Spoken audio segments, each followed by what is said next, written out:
ஓம் ஸ்ரீ ராம ஜெயம். என் அன்பு குழந்தையே, இந்த மங்களகரமான தினத்தில் உன்னுடைய பிரச்சனையை தீர்ப்பதற்காக உன்னுடைய ராமபிரான் வந்திருக்கின்றேன். இந்த பதிவை முழுமையாக கேள் என் தங்கமே. என் அன்பு குழந்தையே, உன்னுடைய கஷ்டங்களை பார்த்த பின்பும் உன்னுடைய வேண்டுதலை கேட்ட பின்பும் உன்னுடைய அப்பா நான் அமைதியாக இருக்கின்றேனே என்றுதானே கேட்கின்றாய். என் மீது சிறிது கோபமாகவும் இருக்கின்றாய். இந்த மங்களகரமான தினத்தில் உன் பிரச்சனைகளை நீக்கி கவலைகள் அனைத்தையும் போக்கி உன்னுடைய துன்பங்களிலிருந்து உன்னை மீட்கப் போகின்றேன். உன்னை ஆட்டி படைக்கும் பிரச்சனைகளை தீர்க்கத்தான் நான் அமைதியாக இருக்கின்றேன். எதுவுமே மாறவில்லை, எதுவுமே என் பிரச்சனை தீரவில்லை என்று உன்னை ஆட்டி படைக்கும் பிரச்சனைகளை தீர்க்கத்தான் நான் அமைதியாக வேலை செய்து கொண்டிருக்கின்றேன். எதுவுமே மாறவில்லை, எதுவுமே தீர்க்கவில்லை என்று உன் மனதில் வருத்தப்பட்டு கொண்டிருப்பது எனக்கு தெரியும். என் அன்பு குழந்தையே, இத்தனை நாட்களாக விதியின் வசத்தால் உன்னுடைய புத்தியும் மனமும் வேறு வேறு யோசனையில் சஞ்சலப்பட்டு கொண்டிருந்தது. இப்பொழுது அனைத்தும் மாறி நல்லது மட்டுமே நடக்கும் விஷயங்களை நான் தேர்ந்தெடுத்து வைத்திருக்கிறேன். என் குழந்தையே, மனித வாழ்க்கையில் இன்பம் மட்டும் நிரந்தரம் இல்லை என்பது உனக்கு தெரியும் தானே? அதே போல நீ அனுபவிக்கும் துன்பமும் நிரந்தரமில்லை என்பதை நீ புரிந்து கொள்ள வேண்டும். இன்றைய நிலை நிச்சயமாக மாறும். உன்னுடைய அப்பாவின் மீது நீ வைத்திருக்கும் நம்பிக்கைக்கும் பக்திக்கும் இத்தனை நாட்களாக நல்லது நடக்கும் என்ற காத்திருப்பிற்கும் ஏற்ற நற்பலனை நீ நிச்சயமாக பெறுவாய். உன் மனதில் இருக்கும் வேதனையை யார் மீதும் கோபமாகவும் எரிச்சலாகவும் வெளிப்படுத்தாதே. ஏனென்றால் உன்னை சுற்றி இருப்பவர்களும் அவர்கள் மனதில் ஏதேனும் வலிகளை சுமந்து கொண்டிருக்கலாம் அல்லவா? என் குழந்தையே, உன்னுடைய அப்பாவிற்காக உன்னுடைய கஷ்டமான சூழ்நிலையில் அமைதியாக இருந்து பார். அந்த சூழ்நிலையில் இருந்து உனக்கு நிச்சயமாக தீர்வு கிடைக்கும். இந்த உலகத்தில் நிலையானது என்று எதுவுமே இல்லை. உன்னுடைய துன்பமும் அது போலத்தான். உன்னுடைய துன்பங்களை போக்கும் வழிகளை தான் நான் இப்பொழுது செய்து கொண்டிருக்கின்றேன். உன்னுடைய கஷ்டங்கள் அனைத்தும் இருக்கும் இடம் தெரியாமல் தான் ஒழியப் போகின்றது. எந்த நிலையிலும் பொறுமையை கையாளு. நிம்மதி உன்னை தேடி வரும். எப்பொழுதும் நல்லது நடப்பதற்கு சிறிது காலம் தாமதமாகும். அந்த பொறுமையான காலத்தில், அந்த குறுகிய காலத்தில் நீ பொறுமையோடு காத்திருந்தால் எதையும் சாதிக்க முடியும். அந்த குறுகிய காலத்தில் பொறுமையை இழந்து வேதனைப்படுபவர்கள்தான் ஏராளம். என் அன்பு குழந்தையே, என்னுடைய பிள்ளைக்கு பொறுமை குணம் பிறவியிலேயே இருக்கின்றது. இத்தனை தடைகளில் இருந்தும் கஷ்டங்களில் இருந்தும் கடந்து வந்திருக்கின்றாய் என்றால் அதற்கு உன்னுடைய பொறுமையும் என் மீது வைத்திருக்கும் நம்பிக்கையும் தான் காரணம். உன்னுடைய அனைத்து பிரச்சனைகளில் இருந்தும் உன்னை நான் என் கண்களில் வைத்து பாதுகாப்பேன்.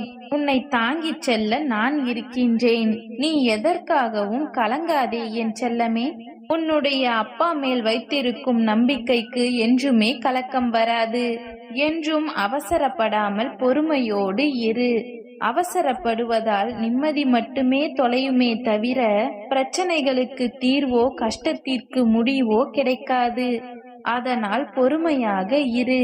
உன் மனதை உருகுலைக்கும் பிரச்சனையை நான் பார்த்துக் கொள்கிறேன். நீ இதுவரை அனுபவிக்கும் கஷ்டத்தை எல்லாம் மனதில் போட்டு குழப்பிக் கொண்டிருக்காதே. தெளிவாக இரு. உன்னுடைய சிந்தனைகள் தெளிவாக இருந்தால் நீ எடுக்கும் முடிவுகளும் தெளிவாக இருக்கும். உன்னை ஆட்டி படைக்கும் பிரச்சனை முடிவுக்கு வரும் காலம் வந்துவிட்டது. இனி நல்லதாகவே நடக்கும். நம்பிக்கையோடு இரு. என் அன்பு குழந்தையே, வாழ்க்கையே போராட்டமாக இருக்கின்றது. போராட்டத்தில் இருந்து நான் என்றுதான் வெளிவரப் போகின்றேன் என்று வருத்தப்பட்டு கொண்டிருக்காதே. கடவுளே, என் வாழ்க்கையில் நான் சந்தோஷத்தை அனுபவிக்க முடியாதா என்று என்னை பார்க்கின்றாய். என் குழந்தையே, இன்னும் சிறிது காலம்தான். அனைத்து பிரச்சனைக்கும் முடிவு காலம் வரப்போகின்றது. நீ கவலைப்படாமல் இரு. என் குழந்தையே, நான் திரும்ப திரும்ப கூறுவதால் நீ என்னை அலட்சியம் செய்கின்றாய். என்னை நம்பி முழுமையாக சரணடைந்தவர்கள் யாரும் வாழ்க்கையில் தோல்வி அடைந்தது இல்லை. முதலில் பல சோதனைகளை கடந்தாலும் இறுதியில் நிச்சயமாக வெற்றி பெறுவார்கள். என் குழந்தையே, இப்பொழுது உனக்கு நல்ல காலம் பிறக்கப் போகின்றது. உன்னுடைய காத்திருப்பிற்கும் கண்ணீருக்கும் முடிவு காலம் வந்துவிட்டது. நான் சொல்வதை கேள் குழந்தையே. உனக்கு வேண்டியதை நான் நடத்தி கொடுக்க தயாராகிவிட்டேன். என்னிடம் நீ சரணடைந்து உனக்கு வேண்டியதை தூய்மையான மனதோடு கேள். வாழ்க்கையில் ஏற்படும் பிரச்சனைகளுக்கு உடனே தீர்வு வேண்டும் என்று நினைத்தால் நீ சில விஷயங்களை மறந்துதான் ஆக வேண்டும். நல்லதோ கெட்டதோ அது முடிந்த பிறகு, அதை அனுபவித்த பிறகு அதை மறந்துவிடு. நடக்காதது போன்று புதிய ஒன்றை கற்றுக்கொள். அந்த புதிய ஒன்றுதான் உனக்கு சந்தோஷத்தையும் நிம்மதியையும் கொடுக்கும். பல நினைவுகளை நீ மறக்காமல் நினைவில் வைத்திருப்பதால் தான் நிம்மதி உன்னை விட்டு போகின்றது. ஏமாற்ற உணர்வுகள் உன்னை உருகுலைக்க செய்கிறது. அதனால்தான் உன்னுடைய அப்பா சொல்கின்றேன், எதை நினைத்தும் கவலைப்படாதே, அனைத்தும் நல்லதாகவே நடக்கும். நம்பிக்கையோடு இரு, நான் இருக்கின்றேன். என் அன்பு குழந்தையே, நீ பாக்கியசாலி. இந்த அற்புதமான நன்னாளில் நீ வேண்டியது உனக்கு வந்திருக்கின்றது. விரைந்து வந்து நிறைவாக பெற்றுக்கொள். இன்று முதலே நிறைவான வாழ்வை நீ நித்தியமாக வாழப் போகின்றாய். இப்பொழுது இந்த நொடி துயரத்தை தருவது எப்பொழுதும் இருக்கப் போவது இல்லை. உன்னுடைய தன்னம்பிக்கை குறைந்த தன்மை, அதாவது அவநம்பிக்கை என்று தெரிந்து கொள். உன்னால் இங்கு அனைத்தும் முடியும். உன்னால் முடியாதது என்று எதுவும் இல்லை. சோதனை தரும் இறைவன் கூட அதை உன்னால் தாங்க முடியுமா? உன்னால் எதிர்கொள்ள முடியுமா? வென்று விடுவாயா என்று பார்த்துத்தான் தருகின்றார். உன்னால் முடியாத விஷயங்களை, உன்னால் தாங்கிக் கொள்ள முடியாத விஷயங்களை இறைவன் ஒரு நாளும் உனக்கு தருவது இல்லை. நீதான் உன்னால் முடியாது என்று சோர்ந்து போய் உட்கார்ந்திருக்கின்றாய். உயிர் போனாலும் தானாக போகட்டும். இருக்கும் வரை தொடர்ந்து போராடு. தோற்று போய் துவண்டு விடாதே. கோழையாக அழுது புலம்பாதே. நான் எப்பொழுதும் கூறுவது போன்று நீ இப்பொழுது இருக்கும் நிலை நிரந்தரமில்லை. இந்த மனித வாழ்வில் சுவாரஸ்யமான விஷயம் ஒன்று நடக்கும். ஒரு நாள் நடந்த ஒரு நிகழ்வு மற்றொரு நாள் நடக்காது. கடந்து போனது கடந்து போனதுதான். அப்படித்தான் நீ சந்திக்கும் இந்த துக்கமும் துயரமும். ஒரு முறை நீ கடந்து போய்விட்டாய் என்றால் மறுமுறை நீ சந்திக்க மாட்டாய். வாழ்க்கையில் இப்படிப்பட்ட ஒரு கடினமான பாதையை நீ கடந்து சென்றுதான் ஆக வேண்டும். அதிலும் நடுப்பாதையை நீ கடந்து விட்டாய் என் செல்லமே. இன்னும் கொஞ்ச தூரம் மட்டும்தான். உன் சுமைகளை இறக்கி வைக்க இன்னும் கொஞ்ச அவகாசம்தான் இருக்கின்றது. அதற்குள் அவசரப்பட்டு விட்டு கொடுத்து விடாதே.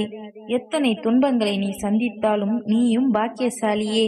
ஏனென்றால் சோதனையை சகித்துக் கொள்ளுபவன் பாக்கியசாலிதான்.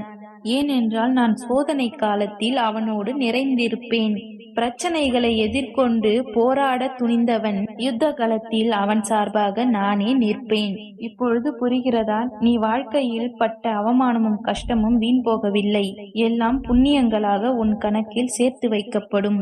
பொறுமையும் அமைதியும் சகிப்புத்தன்மையும் உள்ளவர்கள் அனைவரும் பாக்கியசாலிகள்தான். அவரவருக்கான பாக்கியங்களை அவரவர் சேர்த்து கொண்டுதான் இருக்கின்றார்கள். ஓம் ஸ்ரீ ராம ஜெயம். நன்றி.